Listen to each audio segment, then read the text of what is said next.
Government of India ಕಡೆಯಿಂದ ಒಂದು ಹೊಸ ಐ ಡಿ ಕಾರ್ಡ್ ಲಾಂಚ್ ಆಗಿರೋವಂಥದ್ದು. ಅಂದರೆ ಒಂದು ಕಾರ್ಡ್ ಲಾಂಚ್ ಆಗಿದೆ. ಆ ಕಾರ್ಡ್ನ ಹೇಗೆ ಅಪ್ಲೈ ಮಾಡೋದು ಮತ್ತು ಆ ಕಾರ್ಡಿಂದ ನಮಗೆಲ್ಲ ಏನೆಲ್ಲ ಯೂಸ್ ಇದೆ, ಅಂದರೆ ಆ ಕಾರ್ಡಿಂದ ಏನೆಲ್ಲ ಬೆನಿಫಿಟ್ಗಳೆಲ್ಲ ಸಿಗುತ್ತೆ ಅನ್ನೋದು ನಾನು ಈ ವಿಡಿಯೋದಲ್ಲಿ ತಿಳಿಸ್ಕೊಡ್ತಿದ್ದೀನಿ. ಮೊದಲನೇದಾಗಿ ಈ ಕಾರ್ಡ್ನ ಹೇಗೆ ಅಪ್ಲೈ ಮಾಡೋದು ಅಂತ ನೋಡ್ಕೊಳ್ಳೋಣ.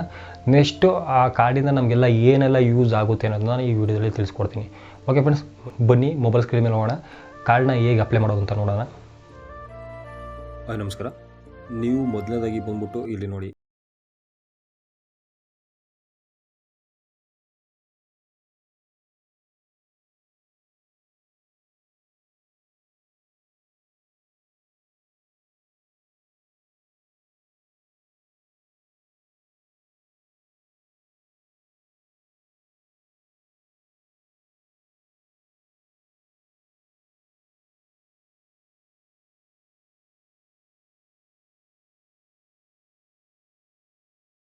ಟಿಕ್ ಮಾಡಿ ರಿಜಿಸ್ಟ್ರೇಷನ್ ಲಾಗಿನ್ ಮೇಲೆ ಟಿಕ್ ಮಾಡ್ತು ಅಂದರೆ ನೀವು ರಿಜಿಸ್ಟ್ರೇಷನ್ ಕೇಳುತ್ತೆ. ಇದ್ರ ಮೇಲೆ ಟಿಕ್ ಮಾಡಿ ಮೊಬೈಲ್ ನಂಬರ್ ಹಾಕ್ಬಿಟ್ಟು ನಿಮ್ಮ ಮಾಮೂಲಿ ನಿಮ್ಮ ನೇಮು ಗೀಮ್ ಹಾಕ್ಬಿಟ್ಟು ನೀವು ರಿಜಿಸ್ಟ್ರೇಷನ್ ಮಾಡ್ಕೊತೀರ. ನಾನು ಆಲ್ರೆಡಿ ಮೊಬೈಲ್ ನಂಬರ್ ಹಾಕಿ ರಿಜಿಸ್ಟ್ರೇಷನ್ ಮಾಡ್ಕೊಂಡು ಜಾಸ್ತಿ ಟಫ್ ಆಗೇನಿರೋಲ್ಲ, 2-3 ಸ್ಟೆಪ್ ಕೇಳುತ್ತೆ ಅಷ್ಟೇ. ನೀವು ಸ್ಟೆಪ್ಗಳನ್ನ ಇದು ಮಾಡ್ತು ಅಂದರೆ ನಿಮಗೆ ಕಂಪ್ಲೀಟ್ ಆಗುತ್ತೆ. ನಾನು ಆಲ್ರೆಡಿ ಲಾಗಿನ್ ಮಾಡೋದ್ರಿಂದ ನಾನು ಏನು ಮಾಡ್ತೀನಿ ಅಂತಂದರೆ ಲಾಗಿನ್ ಟು ವಿತ್ OTP ಅಂತ ಹೇಳಿ ಟಿಕ್ ಮಾಡ್ತೀನಿ. ಅದರಿಂದ ಕೊಡೋದು ಯೂಸ್ ಆಗುತ್ತೆ ಅಂತಂದರೆ ನಾನು ಡೈರೆಕ್ಟಾಗಿ ಮೊಬೈಲಿಂದ ನನಗೆ MPನೋ TPನೋ ನೆನ್ಪಿಟ್ಕೊಳ್ಳೋಕೆ ಇದು ಚಾನ್ಸಸ್ ಇರೋಲ್ಲ. ನಾನು ಮೊಬೈಲ್ ನಂಬರ್ ಹಾಕ್ಬಿಟ್ಟು ಡೈರೆಕ್ಟ್ OTP ಬರುತ್ತೆ, OTP ಎಂಟ್ರಿ ಮಾಡ್ತೀನಿ. ಇಲ್ಲಿ ನೋಡಿ, ಎಂಟ್ರಿ ಮಾಡಿಬಿಟ್ಟು ಇದು ಮಾಡಿದ್ದೀನಿ. ನಾನು ಮೊಬೈಲ್ ನಂಬರ್ನ ಬ್ಲರ್ ಮಾಡಿರ್ತೀನಿ. ಸೊ ಯೂಟ್ಯೂಬ್ ಗೈಡ್ಲೈನ್ಸ್ ಪ್ರಕಾರ ತೋರಿಸಂಗಿಲ್ಲ, ನಾನು ಬ್ಲರ್ ಮಾಡಿದ್ದೀನಿ. ನಿಮಗೆ ಈಸಿಯಾಗಿ ಅರ್ಥ ಆಗುತ್ತೆ. ನಿಮಗೆ ಓಪನ್ ಮಾಡಿದ್ಮೇಲೆ ಮತ್ತೆ ಇದೇ ಥರ ಇಂಟರ್ಫೇಸ್ ಬರುತ್ತೆ. ಇಲ್ಲಿ ನೋಡಿ, ಹ್ಯಾಪಿ ನ್ಯೂ ಇಯರ್ 2023 ಅಂತ ಬರುತ್ತೆ. ಇಲ್ಲಿ ಏನೋ ಹೊಸ್ದಾಗಿ ಏನೋ ಲಾಂಚ್ ಆಗಿತ್ತು ಅಂದರೆ ಶೋ ಆಯ್ತಾ ಇರ್ತದೆ. ನೀವು ಬೇಕಾದ್ರೆ ಇಲ್ಲಿ ನೋಡ್ಕೋಬೋದು. ಏನೋ ಹೊಸ್ದಾಗಿ ಏನಾರು ಬಿಡ್ತಾಯಿತ್ತು ಅಂದರೆ ಇಲ್ಲಿ ಶೋ ಆಗೋವಂಥದ್ದು. ನಮಗೆ ಮೇನ್ ಇಂಪಾರ್ಟೆಂಟ್ ಇದರೊಳಗೆ ಅಪ್ಲಿಕೇಶನ್ ನಾವು ಮಾಡೋಕ್ಕೆ ಬಂದಿರೋ ಇಂಥ ಕೆಲಸ ಏನಪ್ಪ ಅಂತಂದರೆ, ನಮಗೆ ಒಂದು ID ಕಾರ್ಡ್, ಗೌರ್ಮೆಂಟ್ ಕಡೆಯಿಂದ ಒಂದು ID ಕಾರ್ಡ್, ಹೊಸ ID ಕಾರ್ಡ್ ಬಂದಿರೋಂಥದ್ದು. ಅದನ್ನು ನಾವು ಇವಾಗ ಸೈನ್ ಇನ್ ಮಾಡಿ ಅವ್ರು ಪಡ್ಕೋಬೇಕು. ಏನು ಮಾಡ್ತೀವಿ, ಆಲ್ ಸರ್ವಿಸ್ ಮೇಲೆ ಟಿಕ್ ಮಾಡ್ತೀವಿ. ಆಲ್ ಸರ್ವಿಸ್ ಮೇಲೆ ಟಿಕ್ ಮಾಡಿದ್ಮೇಲೆ ಹಬಾ ಅನ್ನೋ ಅಪ್ಲಿಕೇಶನ್ ಇದೆ ನೋಡಿ, ಅದ್ರ ಮೇಲೆ ಟಿಕ್ ಮಾಡ್ತೀವಿ. ಸೊ ಇಲ್ಲಿ ಬಂದಮೇಲೆ ಸಿಂಪಲ್ ಸ್ಟೆಪ್ಗಳಿರುವಂಥದ್ದು. ಇಲ್ಲಿ ಬಂದ್ಮೇಲೆ ರಿಜಿಸ್ಟ್ರೇಷನ್ ಕಂಪ್ಲೀಟ್ ಮಾಡೋಕ್ಕಾಗುತ್ತೆ. ಇಲ್ಲಿ ನೋಡಿ, ಇದ್ರ ಮೇಲೆ ಟಿಕ್ ಮಾಡಿಬಿಟ್ಟು ಮೊಬೈಲ್ ನಂಬರ್ ಮೇಲೆ ಟಿಕ್ ಮಾಡಿದೆ. ಮೊಬೈಲ್ ನಂಬರ್ ಮೇಲೆ ಟಿಕ್ ಮಾಡಿಬಿಟ್ಟು ಕಂಟಿನ್ಯೂ ಮೇಲೆ ಟಿಕ್ ಮಾಡಬೇಕಾಗುತ್ತೆ. ಕಂಟಿನ್ಯೂ ಮೇಲೆ ಟಿಕ್ ಮಾಡಿಬಿಟ್ಟು ನಿಮ್ಮ ಮೊಬೈಲ್ ನಂಬರ್ ಹಾಕಬೇಕಾಗುತ್ತೆ. ಅಂದರೆ ನಿಮ್ಗೆ ಆಧಾರಲ್ಲಿ ಲಿಂಕ್ ಆಗಿರೋಂಥ ಮೊಬೈಲ್ ನಂಬರ್ ಹಾಕಿ ನಿಮಗೆ ಈಸಿಯಾಗಿ ಬೇಗ KYC ಕಂಪ್ಲೀಟ್ ಆಗುತ್ತೆ. ಆಧಾರ್ ನಂಬರ್ಗೆ ಬಿಟ್ಟು ಬೇರೆ ನಂಬರ್ ಏನು ಹಾಕ್ತು ಅಂತಂದರೆ ನಿಮಗೆ ಬೇಗ ಕಂಪ್ಲೀಟ್ ಆಗೋದಿಲ್ಲ. ಓಕೆ, ನನ್ನ ಆಧಾರ್ ನಂಬರ್ ಲಿಂಕ್ ಆಗಿರೋಂಥ ಮೊಬೈಲ್ ನಂಬರ್ನ ಹಾಕ್ತೀನಿ ನಾನು ಇಲ್ಲಿ. ಅಂದರೆ ಇಲ್ಲಿ ನಾನು ಜಸ್ಟ್ ಬೇರೆ ನಂಬರ್ ಹಾಕಿ ತೋರಿಸ್ತಿದ್ದೀನಿ, ಆಧಾರ್ ನಂಬರ್ಗೆ ಲಿಂಕ್ ಆಗಿರೋ ನಂಬರ್ ತೋರಿಸ್ತಿಲ್ಲ. ನಾನು ಆಲ್ರೆಡಿ ಮಾಡಿದ್ದೀನಿ. ಸೊ ಅದಾದ್ಮೇಲೆ OTP ಬರುತ್ತೆ, OTP ಎಂಟ್ರಿ ಮಾಡ್ತೀನಿ. ನೋಡಿ, ಈ ಥರ ಬರುತ್ತೆ. ಸೊ ಈ ಥರ ಬಂದಮೇಲೆ ಏನು ಮಾಡ್ತೀರಾ ಅಂತಂದರೆ, ಇಲ್ಲಿ ನೇಮ್ ಎಂಟ್ರಿ ಮಾಡ್ತೀರಾ, ಇಲ್ಲಿ ಡೇಟ್ ಆಫ್ ಬರ್ತ್ ಎಂಟ್ರಿ ಮಾಡ್ತೀರಾ, ಇಲ್ಲಿ ಜೆಂಡರ್ ಕೇಳ್ತದೆ, ಮೇಲ್ ಫೀಮೇಲ್ ಆಗಿ ಹೇಳ್ತದೆ, ಅದನ್ನು ಎಂಟ್ರಿ ಮಾಡ್ತೀರಾ. ಮೇಲ್ ID ಕೇಳ್ತೀರಾ, ಮೇಲ್ ID ಎಂಟ್ರಿ ಮಾಡ್ತೀರಾ. ಮತ್ತು ಅಡ್ರೆಸ್ಸು ಇದನ್ನ ಎಂಟ್ರಿ ಮಾಡ್ತೀರಾ, ಸ್ಟೇಟ್ ಎಂಟ್ರಿ ಮಾಡ್ತೀರಾ. ಪ್ರತಿಯೊಂದು ಎಂಟ್ರಿ ಮಾಡಬೇಕಾಗುತ್ತೆ. ನಾನು ಎಂಟ್ರಿ ಮಾಡ್ಕೊಂಡು ಹೋಗ್ತೀನಿ ಇವಾಗ.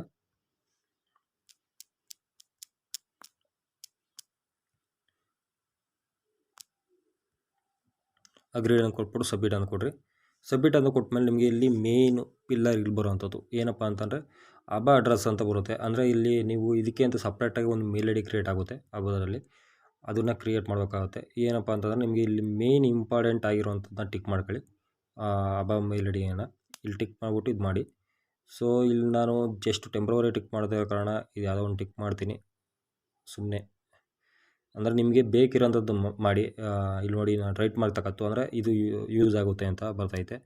ಇಲ್ಲಾಂದರೆ ನಾನು ಯಾವುದೋ ಒಂದು ಸುಮ್ಮನೆ ಯಾವ ಒಂದು ಟಿಕ್ ಮಾಡಿದೆ, ಅದು ತಗೊಳ್ತು. ಮತ್ತು ಇಲ್ಲಿ ನೀವು ಪಾಸ್ವರ್ಡ್ನ ಯಾವ ಥರ ಮಾಡ್ತೀರ ಅಂದರೆ, ಒಂದು ಕ್ಯಾಪಿಟಲ್ಲು, 2 ಸ್ಮಾಲ್ ಅಕ್ಷರ ಮತ್ತು ಸ್ಪೆಷಲ್ ನಂಬರು ಆ ಥರ ಮಾಡ್ಬೇಕಾಗುತ್ತೆ. ಡಿಸ್ಪ್ಲೇ ಮೇಲೆ ಹಾಕಿರ್ತೀನಿ. ಸೊ ಆ ಟೈಪಲ್ಲಿ ನೀವು ಪಾಸ್ವರ್ಡ್ನ ಮಾಡಿಕೊಳ್ಳಿ.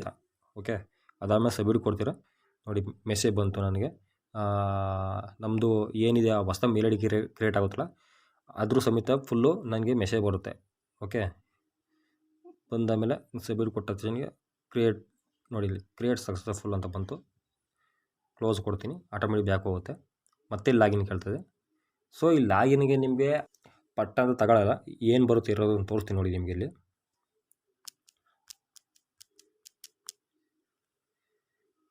ಸೊ ಇಲ್ಲಿ ಎರರು ಬೇರೆ ಥರ ಬರುತ್ತೆ. ಈ ಥರ ಎರರ್ ಬಂತು ಅಂದರೆ ನೀವು ಹೇಗೆ ಮಾಡಬೇಕು ಅಂತ ಯಾವ ಯೂಟ್ಯೂಬ್ ಚಾನಲ್ ನಿಮಗೆ ಹೇಳಿರೋದಿಲ್ಲ. ಸೊ ನಾನು ಇದನ್ನು ನಿಮಗೆ ಈಸಿಯಾಗಿ ನಿಮ್ಗೆ ಅರ್ಥ ಆಗಂಗೆ ಹೇಳ್ತೀನಿ ಇವಾಗ. ಸೊ ಈ ಥರ ಬರುತ್ತೆ ನಿಮಗೆ ಎರರ್ ಬಂದಮೇಲೆ ಈ ಥರ ಬರುತ್ತೆ. ನೀವು ಲಾಗಿನ್ ಮಾಡೋಕ್ಕಿಂತ ಮತ್ತೆ ಈ ಅಪ್ಲಿಕೇಶನಲ್ಲಿ ಹೋದರೆ ಈ ಥರ ಬರುತ್ತೆ. ಈ ಥರ ಬಂದಾಗ ನೀವು ಏನು ಮಾಡಬೇಕು ಅಂತಂದರೆ, ಜಸ್ಟ್ ಸಿಂಪಲ್ ಸ್ಟೆಪ್ ಇರುವಂಥದ್ದು. ಇದಕ್ಕೆ ಸಂಬಂಧಪಟ್ಟಿದೆ ಒಂದು ಅಪ್ಲಿಕೇಶನ್ ಐತೆ, ಆಬಾ ಅಂತ, ಪ್ಲೇಸ್ಟೋರಲ್ಲೇ ಸಿಗುತ್ತಿವೆ. ಇದನ್ನು ಡೌನ್ಲೋಡ್ ಮಾಡಿ. ಓಕೆ, ಡೌನ್ಲೋಡ್ ಮಾಡಿದ್ಮೇಲೆ ನೀವು ಮೊಬೈಲ್ ನಂಬರ್ ಯಾವ್ದು ಹಾಕ್ಬಿಟ್ಟು ರಿಜಿಸ್ಟ್ರೇಷನ್ ಆಗಿರ್ತೀರ ಅದೇ ಮೊಬೈಲ್ ನಂಬರ್ನ ಇಲ್ಲಿ ಹಾಕಿ ರಿಜಿಸ್ಟ್ರೇಷನ್ ಮತ್ತು ಲಾಗಿನ್ ಆಗಿ.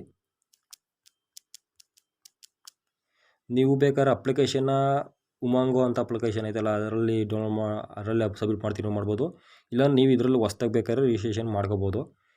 ಯಾಕೆ ಆ ಅಪ್ಲಿಕೇಶನ್ ಡೌನ್ಲೋಡ್ ಮಾಡಿಸಿದ್ದೀನಿ ಅಂತಂದರೆ, ತುಂಬ ಅಪ್ಲಿಕೇಶನಲ್ಲಿ ಯಾವುದೇ ಥರ ಗೌರ್ಮೆಂಟ್ ಅಪ್ಲಿಕೇಶನ್ಗಳು ಏನೇ ಲಾಂಚ್ ಮಾಡಿದ್ರು ಅದರಲ್ಲಿ ಬಿಟ್ಟಿರ್ತಾರೆ.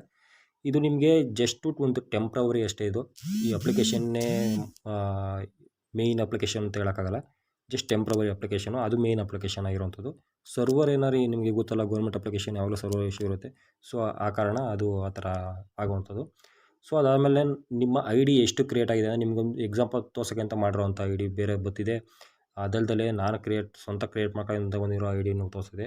ಸ್ವಂತ ಕ್ರಿಯೇಟ್ ಮಾಡೋವಂಥ ಐ ಡಿಗಳನ್ನ ನಾನು ಇಲ್ಲಿ ಟಿಕ್ ಮಾಡಿಬಿಟ್ಟು ಲಾಗಿನ್ ಅಂತ ಕೊಡ್ತೀನಿ. ಸೊ ಲಾಗಿನ್ ಅಂತ ಕೊಟ್ಟಾದಮೇಲೆ ನೀವು ನೋಡಿ ನಂದು ಫುಲ್ ಎಲ್ಲ ಕಂಪ್ಲೀಟ್ ಆಗಿದೆ. 90% ಏನಿದೆ ನಂದು ಕಂಪ್ಲೀಟ್ ಆಗಿರೋದು. ಇನ್ನು 10% ಕಂಪ್ಲೀಟ್ ಆಗಬೇಕು. ಸೊ ಅದಕ್ಕೆ ಏನು ಮಾಡಬೇಕು ಅಂತಂದರೆ, ಇಲ್ಲಿ ನೋಡಿ, ಇಲ್ಲಿ ಲಿಂಕ್ ಫೆಸಿಲಿಟಿ ಅಂತ ಐತೆ ನೋಡಿ, ಅದ್ರ ಮೇಲೆ ಟಿಕ್ ಮಾಡ್ತೀರಾ. ನಿಮಗೆ ಇಲ್ಲಿ ನೋಡಿ PMGY ಅಂತ ಇದೆಯಲ್ಲ, JY ಅಂತ, ಆ ಅಪ್ಲಿಕೇಶನಲ್ಲಿ ನೀವೇನಾರು ಆ ಥರ ಕಾರ್ಡ್ ಏನೋ ಮಾಡಿಸಿತ್ತು ಅಂತಂದರೆ ಅದು ಸಂಬಂಧಪಟ್ಟಿದ್ದು ಅದ್ರದ್ದು ಐ ಡಿ ನಂಬರ್ ಹಾಕ್ತೀರಾ. ಅದು ಹಾಕ್ಬಿಟ್ಟು ಕಂಟಿನ್ಯೂ ಕೊಡ್ತೀರಾ. ಅದನ್ನು ಬೇಕಾದ್ರೆ ಲಿಂಕ್ ಮಾಡ್ಕೋಬೋದು. ಇದೇ ಅಪ್ಲಿಕೇಶನ್ ಒಂದೇ ಕಾರ್ಡಿಗೆ ನೀವು ಪ್ರತಿಯೊಂದು ಕಾರ್ಡ್ನೂ ಲಿಂಕ್ ಮಾಡ್ಕೋಬೋದು. ಓಕೆ, ಇದ್ರ ಉದ್ದೇಶ ಏನಪ್ಪ ಅಂತಂದರೆ, ನೀವು ಯಾವ್ದಾರ ಒಂದು ಗೋರ್ಮೆಂಟ್ ಹಾಸ್ಪಿಟ್ಲಿಗೆ ಹೋದಾಗ ನೀವು ಯಾವುದೇ ಡಾಕ್ಯುಮೆಂಟ್ನ ಕ್ಯಾರಿ ಮಾಡೋಕ್ಕಾಗೋದಿಲ್ಲ. ಓಕೆ, ನೀವು ಯಾವ ಥರ ಒಂದು ಹಾಸ್ಪಿಟ್ಲಿಗೆ ಹೋಗ್ತೀರಾ, ಕೋವಿಡ್ ಇದೆ ಅಂತ ಕೇಳ್ತಾರೆ. ಸೊ ಕೋವಿಡ್ಗೆ ಸಪ್ರೇಟ್ ಡಾಕ್ಯುಮೆಂಟ್ ತಗೊಳಕ್ಕಾಗಲ್ಲ. ಅವಾಗ ಏನು ಮಾಡ್ತೀರಾ, ಕೋವಿಡ್ಗೆ ರಿಜಿಸ್ಟ್ರೇಷನ್ ಆಗಿರೋ ನಂಬರ್ನ ಹಾಕ್ತೀರಾ. ಹಾಕ್ಬಿಟ್ಟು ಅಲ್ಲಿ ಸಬ್ಮಿಟ್ ಕೊಟ್ಟ ತಕ್ಷಣಕ್ಕೆ ಆಟೋಮೆಟಿಕ್ ಕೋವಿಡ್ಗೆ ಏನೇನು ಸಂಬಂಧಪಟ್ಟಿದೆ ಆ ಡಾಕ್ಯುಮೆಂಟಲ್ಲಿ ಇಲ್ಲಿ ಸಿಗುತ್ತೆ. ಸಣ್ಣ ಪುಟ್ಟ ಸ್ಟೆಪ್ ಇರುತ್ತೆ, ಅದು 4 ಸ್ಟೆಪ್ಪು. ಆ 4 ಸ್ಟೆಪ್ ಕಂಪ್ಲೀಟ್ ಮಾಡ್ಕೊಂಡು ನಿಮ್ಮ ಕೋವಿಡ್ ಡಾಕ್ಯುಮೆಂಟ್ ಇದರೊಳಗೆ ಸೇರ್ಕೊಳ್ಳೋಂಥದ್ದು ಸ್ಟೋರೇಜ್ ಆಗಿರುತ್ತೆ. ಅಂದರೆ ನಿಮಗೆ ಹೆಲ್ತ್ಗೆ ಸಂಬಂಧಪಟ್ಟಿದ್ದು ನೀವು ಯಾವ್ದಾದ್ರು ಒಂದು ಡಾಕ್ಯುಮೆಂಟ್ ತಗೊಂಡು ಹಾಸ್ಪಿಟ್ಲಿಗೆ ತುಂಬ ಡಾಕ್ಯುಮೆಂಟ್ಗಳಿರ್ತವೆ ನಿಮ್ಮವು. ಓಕೆ, ಇದು ಯಾವುದೋ ಒಂದು ಸಂಜೀವಿನಿ ಅಂತ ಒಂದು ಏನೋ ಮಾಡ್ತಿರ್ತೀರ, ಮತ್ತು ಈ ಸಂಜೀವಿನಿ ODP ಅಂತ ಒಂದು ಅಪ್ಲಿಕೇಶನ್ ಇರ್ತದೆ. ಸೊ ಅದೆಲ್ಲ ಮಾಡ್ತಿರ್ತೀರ, ಅದನ್ನೆಲ್ಲನೂ ಮಡಿಕೊಂಡು ಆಸ್ಪತ್ರೆ ತಗೊಂಡು ಹಿಂಗೆ ತೋರಿಸ್ತು ಅಂದರೆ ಅವರು ಅದನ್ನು ನೋಡಿ ಇದನ್ನು ನೋಡಿ ಅಯ್ಯೋ ಇವ್ನು ಯಾರಪ್ಪ ಇಷ್ಟೊಂದು ಮಾಡ್ಸ್ಕೊಂಡು ಬಂದಾನೆ ಅಂತ ಅನ್ಕೋತಾರೆ. ಸೊ ಅದಕ್ಕೆ ಏನು ಮಾಡ್ತೀರಾ, ಎಲ್ಲ ಲಿಂಕ್ ಮಾಡ್ತೀರಾ. ಲಿಂಕ್ ಮಾಡಿದ್ಮೇಲೆ ಏನು ಮಾಡ್ತೀರಾ ಅಂತಂದರೆ, ನಿಮ್ಮ ಜಸ್ಟ್ ಒಂದು ಐ ಡಿ ಕಾರ್ಡ್ ಇಲ್ಲಿ ಕ್ರಿಯೇಟ್ ಆಗುತ್ತೆ. ಯಾವ ಥರ ಅಂತಂದರೆ ಇಲ್ಲಿ ತೋರಿಸ್ತೀನಿ ನೋಡಿ. ಸೊ ನೀವು ಇಲ್ಲಿ ಪ್ರತಿಯೊಂದು ಲಿಂಕ್ ಮಾಡಾದಮೇಲೆ ಇಲ್ಲಿ ನೋಡಿ ಪ್ಲಸ್ ಮಾರ್ಕ್ ಇದೆಯಲ್ಲ, ಇಲ್ಲಿ ನೋಡಿ ಕೆಳಗೆ ಲಿಂಕ್ ಫೆಸಿಲಿಟಿ ಅಂತಿದೆಯಲ್ಲ, ಅದ್ರ ಮೇಲೆ ಟಿಕ್ ಮಾಡಿ, ಪ್ಲಸ್ ಮೇಲೆ ಟಿಕ್ ಮಾಡಿ ಎಲ್ಲ ಲಿಂಕ್ ಮಾಡ್ಕೊಂಡಾದ್ಮೇಲೆ ನೀವು ಮತ್ತೆ ಮೈ ರೆಕಾರ್ಡ್ಸ್ ಅಂತ ಇದೆಯಲ್ಲ ಅದ್ರ ಮೇಲೆ ಬರ್ತೀರಾ. ಅಂದರೆ ನಿಮ್ಮ ರೆಕಾರ್ಡ್ನೆಲ್ಲ ಇದರೊಳಗೆ ಸ್ಟೋರೇಜ್ ಮಾಡಿರ್ತೀರ. ಓಕೆ, ಅದನ್ನ ಸ್ಟೋರೇಜ್ ಮಾಡಿರೋದ್ರೊಳಗೆ ನೀವು ಅದು ಕಾರ್ಡ್ನ ಜಸ್ಟ್ ಒಂದು ಕಾರ್ಡ್ನ ಶೋ ಮಾಡ್ತು ಅಂದರೆ ಅವರಿಗೆಲ್ಲ ಪ್ರತಿಯೊಂದು ಇನ್ಫಾರ್ಮೇಷನ್ ಸಿಗುವಂಥದ್ದು. ಇದನ್ನು ನೀವು ಯಾವುದೇ ಒಂದು ಕೆಲಸಕ್ಕೆ ವರ್ಕ್ ಮಾಡ್ತಾ ಇರ್ತೀರ, ಪ್ರತಿಯೊಂದು ಟ್ರಾವೆಲ್ ಮಾಡ್ತಾ ಇರ್ತೀರ, ಆವಾಗ ಈ ಕಾರ್ಡ್ನ ಮಡಿಕೊಂಡು ಯೂಸ್ ಮಾಡಿ ಫ್ರೆಂಡ್ಸ್.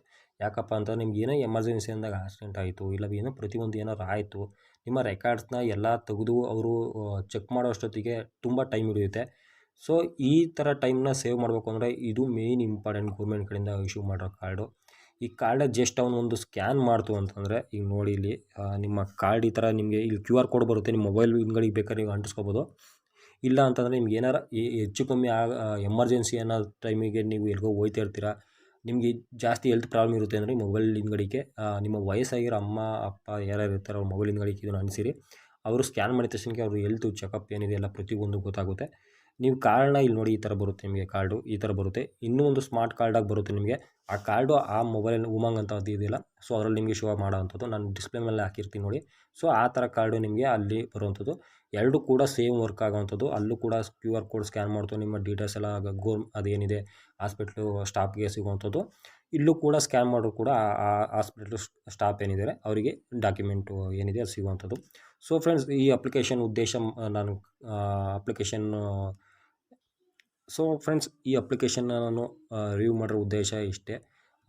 ನಿಮ್ಮ ಫ್ಯಾಮಿಲಿ ಎಲ್ಗಾರ ಹೋಗ್ಬೇಕಾದ್ರೆ, ಅಂದರೆ ನೀವೇ ಎಲ್ಲಾರ ಹಾಸ್ಪಿಟ್ಲಿಗೆ ಅಟೆಂಡ್ ಆಗ್ಬೇಕಾದ್ರೆ ಎಮರ್ಜೆನ್ಸಿ ಡಾಕ್ಯುಮೆಂಟನ್ನು ಹುಡ್ಕೋದು ಬದಲು ಫ್ರೀ ಇರೋ ಟೈಮಲ್ಲಿ ಸ್ಟೋರೇಜ್ ಮಾಡಿತು ಅಂದರೆ ನಿಮಗೆ ಎಮರ್ಜೆನ್ಸಿ ಟೈಮಿಗೆ ಅಪ್ಲಿಕೇಶನ್ ಯೂಸ್ ಆಗುತ್ತೆ. ಅವರು ಕೂಡ ಬೇಗ ವರ್ಕ್ ಮಾಡ್ತಾರೆ. ಅಂದರೆ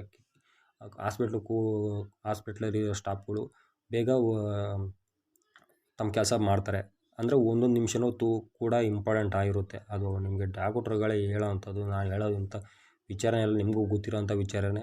ಒಂದು 5 ನಿಮಿಷ ಕರ್ಕೊಂಬಂದಿತ್ತು ಅಂದರೆ ಬೇಗ ಸೇಫ್ ಮಾಡ್ಬೋದಾಯಿತು ಅಂತ ಹೇಳ್ತಾರೆ. ಯಾಕೆ ಅಂತಂದರೆ ಈ ಕೆಲಸ ಮಾಡಿತ್ತು ಅಂದರೆ ಅದು ತುಂಬ ಇಂಪಾರ್ಟೆಂಟ್ ಆಗುವಂಥದ್ದು, ತುಂಬ ಯೂಸ್ ಆಗುತ್ತೆ. ಈ ಥರದ್ದು QR ಕೋಡು ಇಲ್ಲ ಕಾರ್ಡ್ನ ಮಾಡಿಸ್ಬಿಟ್ಟು ನಿಮ್ಮ ಫ್ಯಾಮಿಲಿಯವರಿಗೆ ಕೊಟ್ಟಿತ್ತು ಅಂತ ಲೈಫ್ನು ಸೇವ್ ಮಾಡ್ದಂಗೆ ಆಗುತ್ತೆ, ನಿಮಗೂ ಒಂದು ಮನಸ್ತೃಪ್ತಿ ಅನ್ನೋದಾಗುತ್ತೆ. ಸೊ ಫ್ರೆಂಡ್ಸ್, ಈ ಕಾರ್ಡ್ನ ಆದಷ್ಟು ಬೇಗ ಕ್ರಿಯೇಟ್ ಮಾಡ್ಕೊಳ್ಳಿ. ಯಾವಾಗ ಬ್ಲಾಕ್ ಮಾಡ್ತಾರೆ ವೆಬ್ಸೈಟಿಂದ ಗೊತ್ತಿಲ್ಲ. ಬ್ಲಾಕ್ ಮಾಡ್ತು ಅಂದರೆ ನಿಮಗೆ ತುಂಬ ಲಾಸ್ ಆಗುತ್ತೆ ಅಂತ ಅನ್ಕೋತೀನಿ.